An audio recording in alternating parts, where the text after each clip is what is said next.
Hello, I'm Wayne DeBey, A.I.F.D, and this is my wife. And I'm Peggy DeBey, and welcome to Creations at the Flower Nook.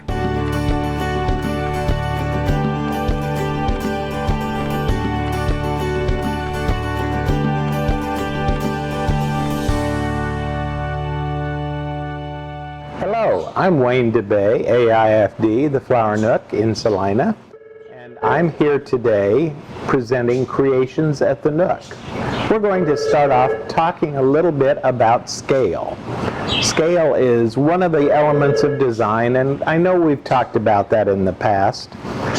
The reason I want to talk about it today is that I've got this great product and I want to play with it, so that's what we're doing. Scale. This is a pretty good base to start with. I also brought in these beautiful giant allium. I don't know if you've seen these before or not. This is essentially a blooming onion. It's a member of the allium or onion family.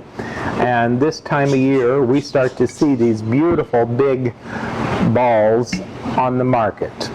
Fairly short season for them, but they're fun if you're making a statement, a party piece, if you are doing perhaps a big event, a hotel lobby. These would all be places that these would be perfect to work with. I have a fairly big opening on this particular vase, so I want to grab some greenery, and I started with some of the basic. This is lemon leaf or salal, and it's a very good hardy greenery. I like to use it because it holds very, very well. Can also use this to kind of build a base, if you will.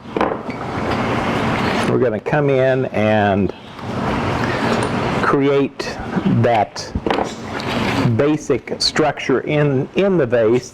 And I know that these are big blossoms, they're heavy stems, so it's going to take me a lot of material, or I have a backup plan if all else fails.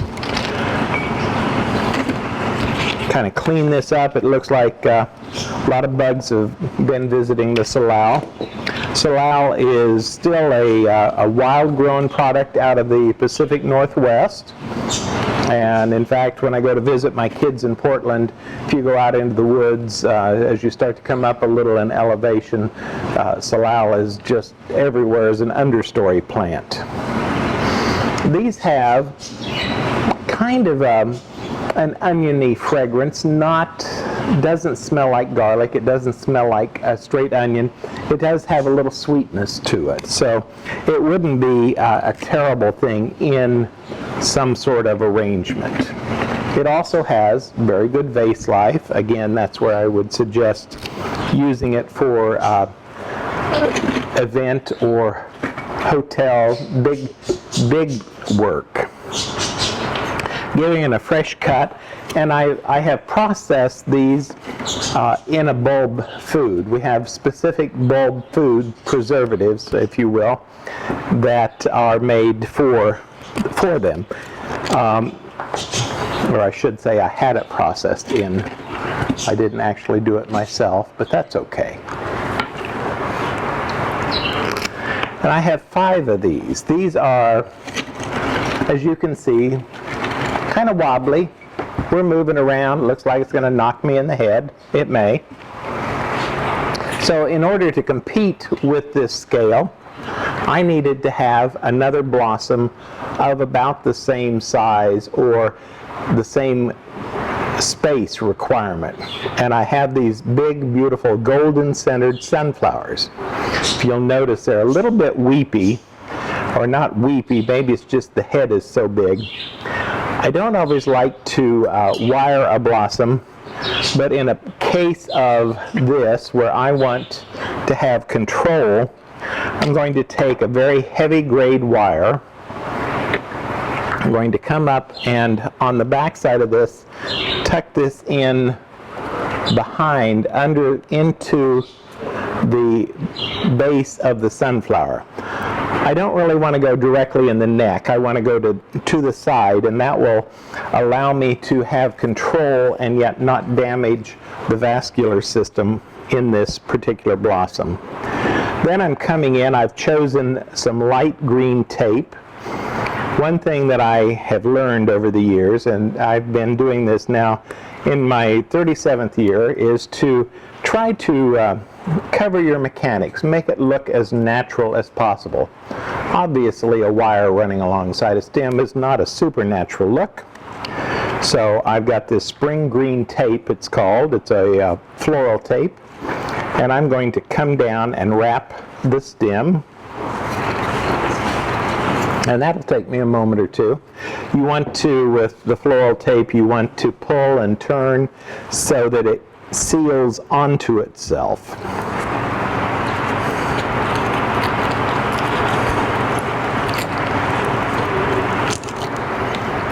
See if we can get down here far enough to get the tip of the wire covered.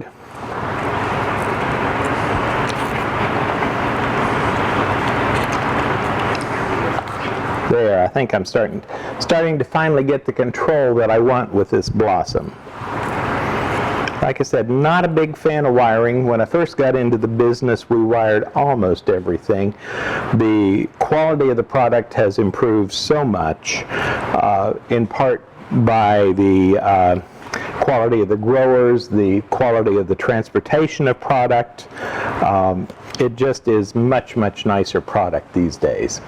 So here, now I've got this wired. If I want to gently, I don't want to do a 90-degree angle, but I can stand that poor thing up very nicely.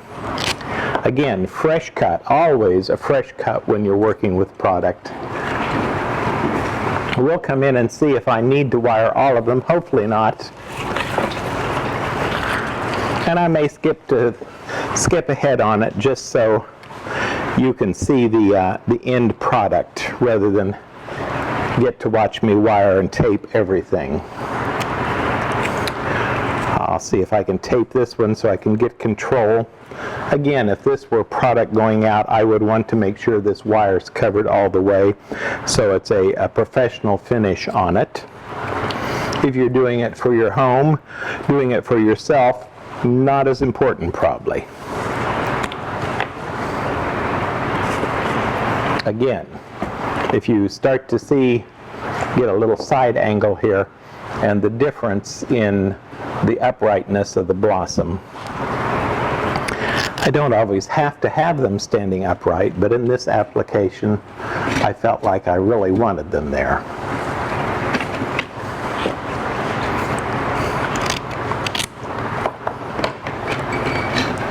And I'm just going to go ahead now that you've seen that process, and I hope understand it. We'll just go ahead and see if we can tuck these in, getting where I'm hiding behind the arrangement. I don't often do that.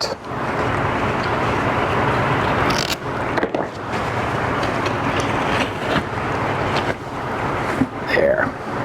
And you see, as you get more stems into this vase, then you start to have a little more control. I could have gridded the top of the vase to also give me a little more control over it. But I wanted to do it the hard way today. And back to scale, we need something foliage-wise that pulls some height. Sometimes in the industry, that's a problem. Got this eclectic little grass. I am not even sure what it is. It didn't have a name when it came in, but it is definitely a grass, maybe in the Lisianthus family. Just the structure of it reminds me of Lisianthus, so perhaps it's that type of grass. And that kind of gray-green adds another layer of color and texture to what I'm working with.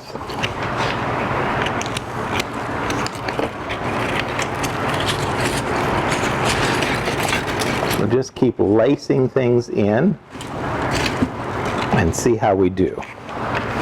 I also have some great flax. This is kind of a reddish tone to it, and wouldn't be quite on target maybe, but I think it's a nice accent in this particular arrangement. This is wider than sometimes we get flax. Sometimes it's a narrow leaf. This is a very nice wide leaf. And what I like about this is that it adds a little more motion to the arrangement. I think I've got one more over here.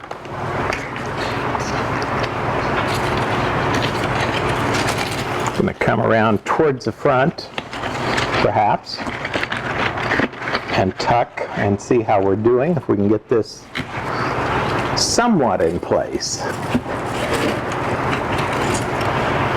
Like I said, you're starting to get a little more control. The more product that you get, the tighter you make this binding point.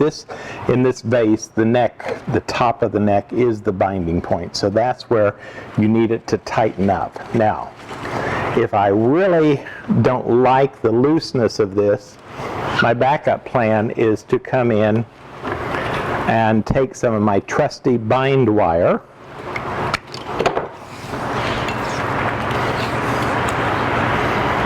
and I'm going to pull this all up and out of the vase, get my hand around it if I can. I'm going to take my bind wire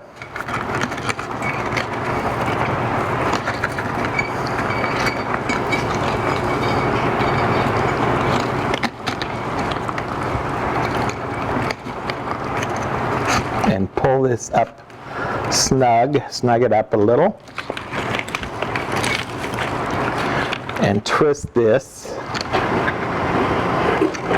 and then I can drop this back down, and just by doing that, again, I've achieved more control of my product.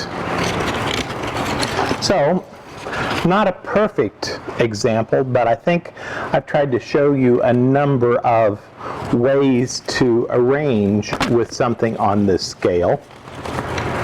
And we're going to go to something smaller for the next pass, so it'll be a lot simpler, I think.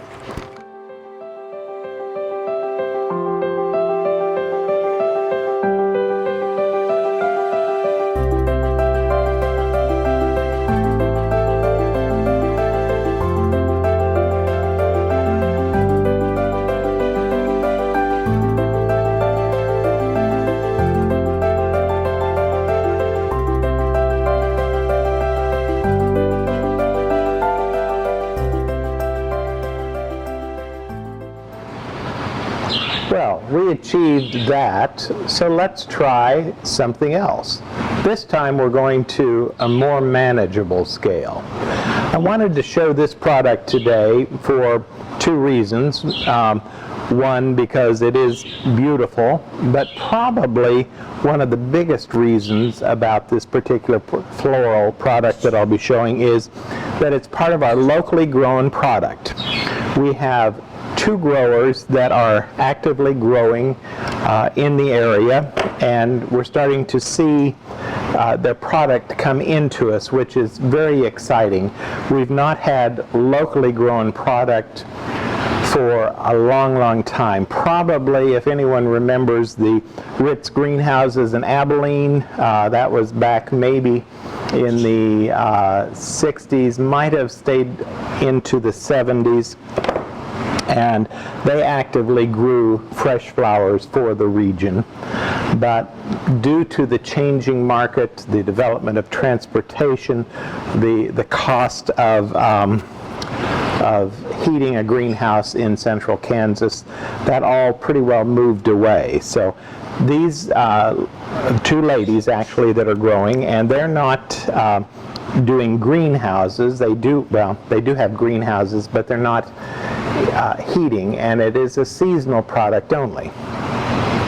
I wanted to start out, I've taken some Plumosa, which is one of the asparagus ferns, and it is light and kind of airy, and just, I like it. I've been tying them into knots. They come in fairly long trails, And one of the easy mechanics you can do with Plumosa is just to knot it into itself.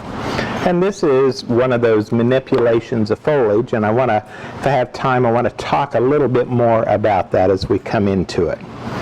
So I've essentially created that base with this particular foliage. And here is a cluster of these beautiful plummy Lisianthus. This is locally grown, and Lisianthus does very well in this climate. If you have a garden, you may want to try this. It is a tender perennial, and as our climate changes, it seems like we're growing it, and it comes back and holds and does much better. Of course, this year, because of all the moisture, has been a great year for local product. Probably the big handicap is not having too much moisture for it. And as you can see, we've achieved some stem length. This is really about the right size for this. The old rule of thumb with design is to do about 1.5 times of the vase, and that's pretty well where we're hitting with this. You can always extend. Once you know some of those design rules, you can extend and you can change them and work with that. But if you're a beginner, I would say try to stick in that 1.5 times the vase. If it's much shorter, then it can look a little flat, although we're seeing a lot of contemporary design now that does that right at the top or the lip of the vase. Ah, it's flying out at me. I pulled it back out with it. Again, force of habit, I always have to give it a fresh clip whenever I do any of designing. That way I know that the product will go ahead and drink and perform. Again, we've used floral preservative, and the reason that I am so big on that is that it helps keep bacteria down in the water. It also feeds the flowers. Floral preservatives are basically a bactericide of some sort and a form of sugar. Flowers live on sugar, much like humans shouldn't do on full sugar, but we all seem to have a sweet tooth, as do flowers. These blossoms, as they sit out, will start to unfold and open. I should have probably set them out a little bit earlier today, but I got busy and I didn't get that done, so bear with me. And again, there's not a mystery to this. It is just pretty much an all-around arrangement. I want it to be symmetrical. I don't want it to be one-sided in this case. Symmetrical arrangements like this are great for centerpieces, for on a kitchen counter, a dining room table, anywhere like that. This works very well. And then another one of the local products that I had brought in for me. This is called explosion grass. And I'm not sure, but I think I've seen this growing in the ditch before.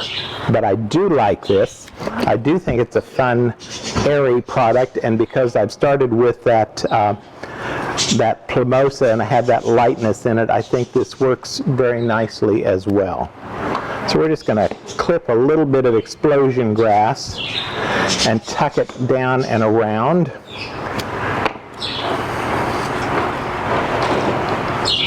This time I think I'll turn the arrangement since it's a little more manageable.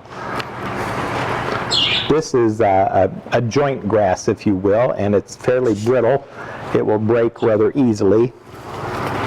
So I'm trying to be gentle with it and not horse it around too much.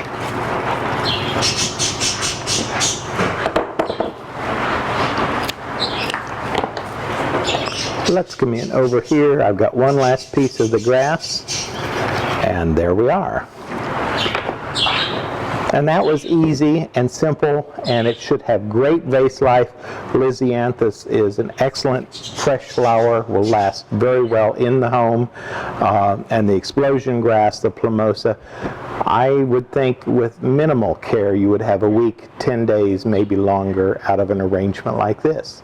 So, featuring locally grown product, and I find that very exciting.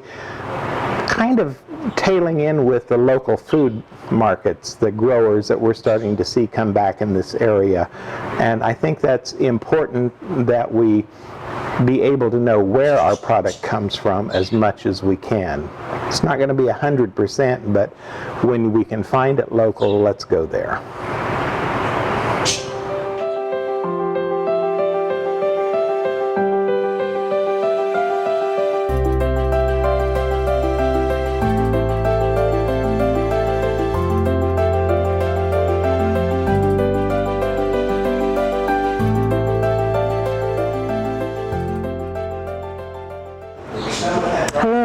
Welcome to the Flower Nook. I'm Peggy, and tonight we're going to talk to some of our artists, and I've got one of my favorite, not only artists, but people here. I've been friends with Brenda for about a year, and I can't tell you all the things I've learned about her, the creativity that comes out of this soul. But this is Brenda's new love. New as in a couple of years, but she's switched from black and white to color. I'm just fascinated by it. People come in and they just sit and stare, and they look really close, and it's called Zentangle. So Brenda, what is the difference between Zentangle and doodling? I get that a lot. The difference between doodling and Zentangle is if you look at the finished product, I couldn't tell any difference. But it is more structured patterns that are deconstructed to do step by step. The focus is actually on each and every stroke. Where when doodling, your focus is actually on something else, and you're just doodling while you're thinking of something else. Okay. So it's a very different focus. And does it take a certain type of paint or pen, or? It's just like an ink pen. I mean, you can do it with anything, like just even a ballpoint pen, but we do use some products from Sakura that I really like a lot, so I use those mostly. On things that are on paper, it's just a regular archival ink pen, and if I'm doing things off of paper, I use what's called an IdentoPen, and it's got the same kind of ink, it's just a different method of putting it on. Well, what amazed me about this collection, first of all, two things. Brenda says, I do this to relax. And I'm looking, I think, my gosh, it is so integral. I just can't even envision how that statement worked with the person. But Brenda says this, she gets lost when she does it. She just really gets caught up in the creativity of it. But what we see here is not only just a long pattern, but we're going to see it on a vase. One of my favorite things, you know, in the floral shop is she's done a vase, you know, for the Zentangling on it. We've got a lighted Zentangle, really showy, it'd be great in the room, and all the different structures, and one of the newer things I've seen is her metal thing. So is it hard to work on the different mediums, like the vases versus? Yeah, it is a little bit harder. I didn't start something that's more 3D until after doing it for a while, and you get so used to doing the strokes, and it becomes easier. But yeah, definitely it's a more of a challenge, but it's not too bad, really. Yeah, and do you have a favorite here on this wall?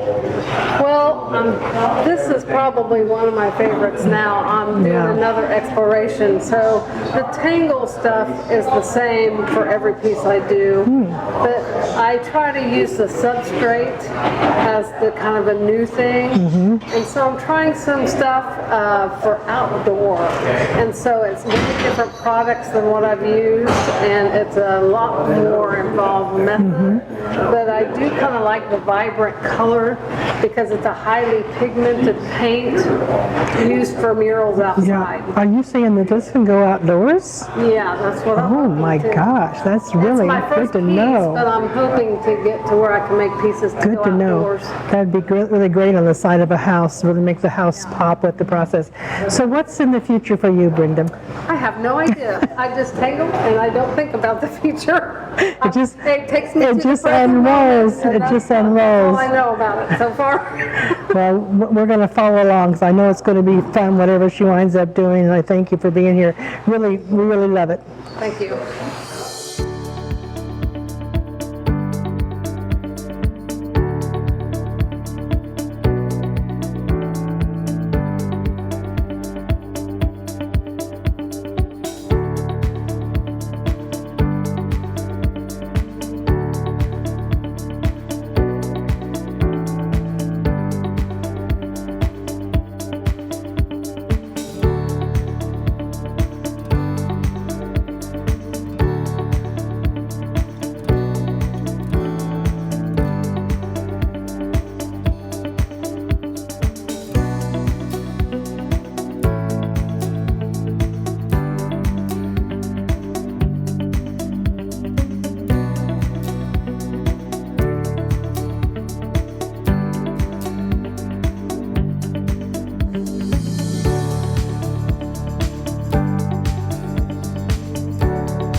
Hello again from the Flower Nook. This is Peggy, and today we're going to talk to a good friend who's been here before at Valentine's Day, and we discovered then that Thad had not only one type of stamp, but hundreds and hundreds of different types of stamps.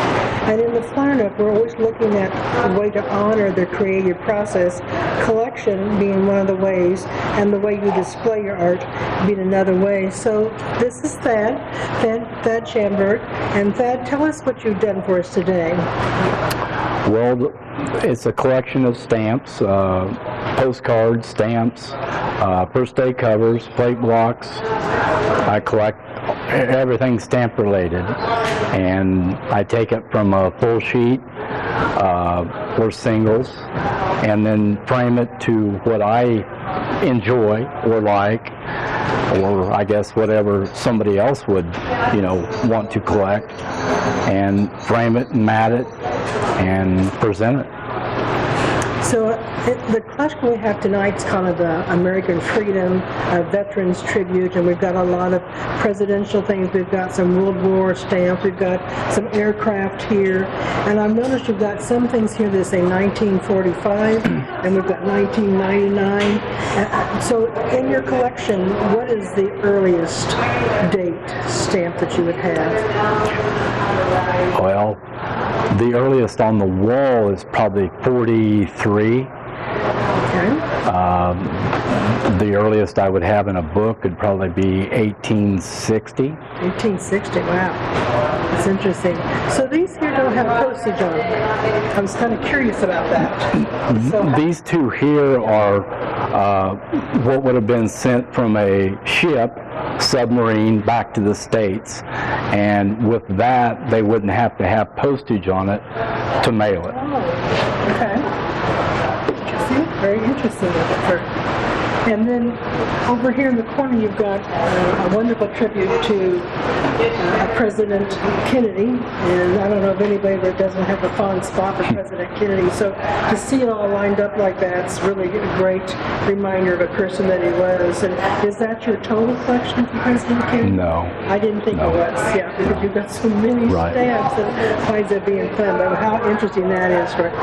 So in the stamp collection, one thing that Thad's going to be doing in the future is going to be doing a show at the Salina Community Theater, showing stamps there, because he's got animal stamps and children's stamps and just, no end of the stamp collection. So I know when I ask him what he's going to do in the future, I already know he's got that show lined up. So it's going to be kind of an exciting thing to look at. The frames are beautiful also. Is there a story behind your frames with these? I try to refurbish or, reuse frames. Normally I don't buy them. I think the only one that I've bought so far is the JFK. Well, they're beautiful. They're beautiful frames. So what would be your advice to somebody that wanted to start collecting stamps? Don't throw anything away. Okay. because it all has value. Might not be much, but it all has value. Find something you like and stay with it. I mean, so. Well, we're excited about having here. I want everybody to come in and look, and you can look very close and really see the details in them because they are just really a very interesting display of creativity. So thank you. Thank you.